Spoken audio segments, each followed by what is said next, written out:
Hello and welcome back to Do Understand Pod, your 5-minute dose of real English, real stories, and real progress. Today's episode is all about routine. Not the boring kind.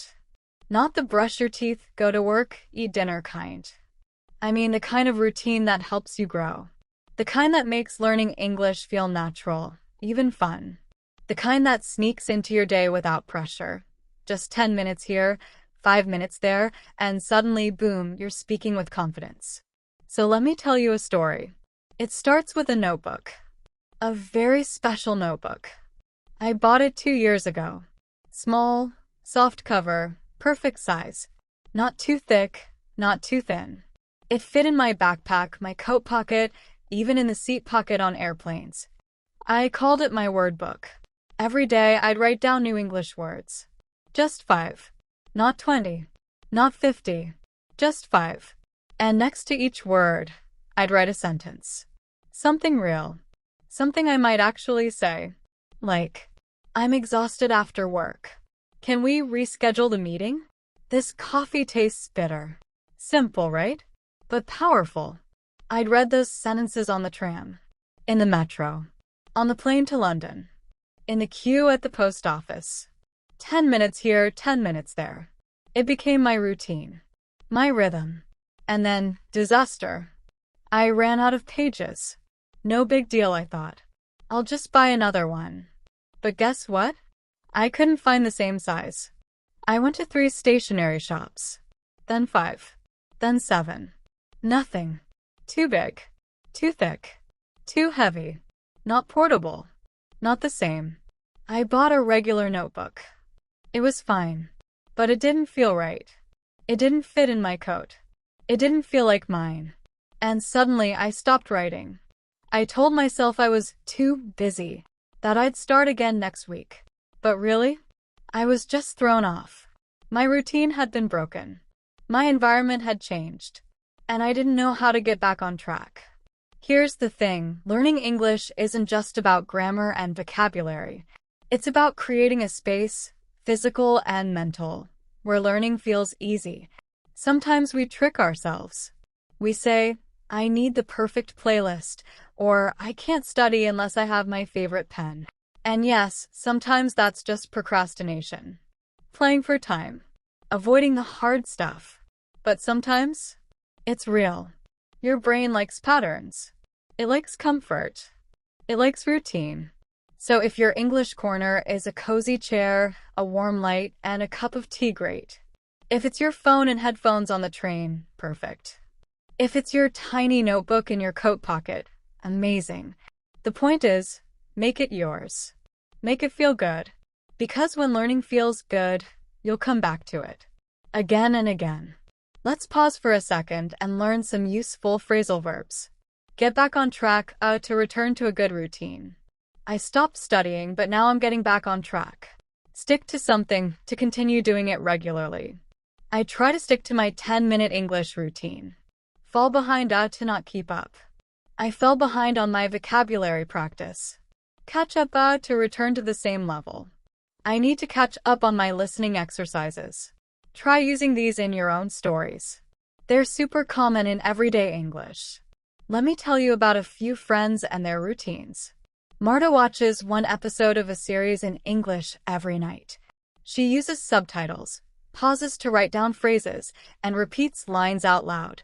But last week, she finished her favorite show. And now, she feels lost. Like, what do I do now? That's real. It's called post-series sadness. You've built a habit around a show, and when it ends, your routine ends too. So what did Marta do? She made a list of new shows. She asked friends for recommendations. She even rewatched the first season, but this time, without subtitles. Smart move. Tomek listens to English podcasts while jogging. He doesn't stop to take notes. He just listens, absorbs. And later, he tries to use one new phrase in conversation. Last week, he learned to be on the fence, meaning, not sure what to choose. He used it at work. I'm on the fence about this new project. Boom. Real English. Real life. Asia has a word jar. Every time she learns a new word, She writes it on a slip of paper and drops it in the jar. On Sundays, she pulls out 5 words and makes a story with them. Last week's words? Awkward, deadline, snack, rush, and grumpy. Her story? I was in a rush to meet a deadline, skipped my snack, and got so grumpy that I made the whole meeting awkward. Brilliant. Let's learn a few idioms that native speakers use. To be in a rut, stuck in the same boring routine. I feel like I'm in a rut with my English. To shake things up, to change your routine. I need to shake things up and try a new method. To hit the ground running, to start something quickly and with energy. I want to hit the ground running with my new vocabulary notebook. To feel out of sorts, to feel a bit off. Since I lost my notebook, I've been feeling out of sorts. These idioms are great for expressing how you feel about your habits and changes. Let's go back to my notebook. Even though I couldn't find the same one, I realized something. It wasn't the notebook that mattered. It was the habit. The 10 minutes. The daily check-in. So I started again. I used my phone. I created a note called Word Book 2. Not as romantic, maybe, but it worked. And now, I'm back in the groove. So here's my advice. Don't wait for perfect. Don't wait for the right pen, the right playlist, the right mood. Just start. Even if it's messy. Even if it's digital. Even if it's not your favorite notebook. Because 10 minutes a day, every day adds up. Here are some expressions you can use when talking about routines. It's part of my day. Listening to English is part of my day. I make time for it. I make time for vocabulary practice. It keeps me going. My word jar keeps me going. I don't skip it. Even when I'm tired, I don't skip my 10 minutes. Use these to describe your own habits. They're natural, simple, and powerful. So what's the takeaway? Routine isn't boring. It's your secret weapon.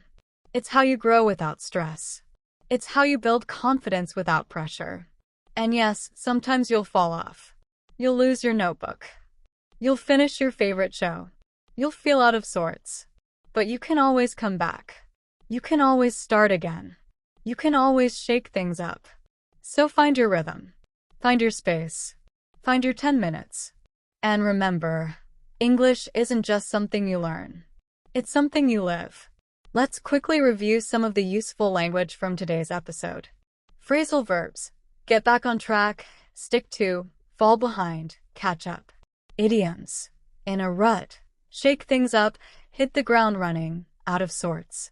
Expressions. Make time for it, don't skip it. Keeps me going, part of my day. Try using these in your journal, your conversations, or your own word book. Thanks for listening today. If this episode helped you, share it with a friend. And if you're feeling stuck, just start. 1 word. 1 sentence. 1 minute. You've got this. Bye for now.